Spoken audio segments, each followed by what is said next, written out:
Welcome to Shop Talk. We're looking at the Stihl 044 Magnum chainsaw. This one features a 28-inch bar and chain. That is a sprocket nose.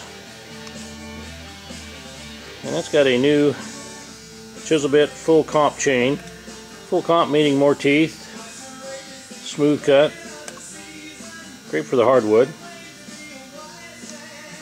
And we'll take a look at some of the features it has. Kill switch is right here. You have a kill switch, a choke, high idle, all on the master control here. It does have a operator presence lever. It won't throttle up unless you have your hand in place. This is a foot pad and also a hand protector here. Helps protect your hand in case of a chain throwing incident. Functions as a foot pad when starting this saw on the ground. You need to get your foot in here. Good grip on the handlebars, and you can start this very high compression motor. Has side load on your gas reservoir as well as the oil reservoir.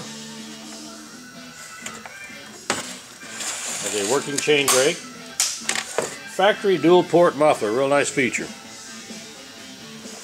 falling spikes. Got the handlebar, 3/4 wrapper, the wrap we call it. Comes around here, very nice feature. It's a very powerful chainsaw. We'll go outside and make a cut with it.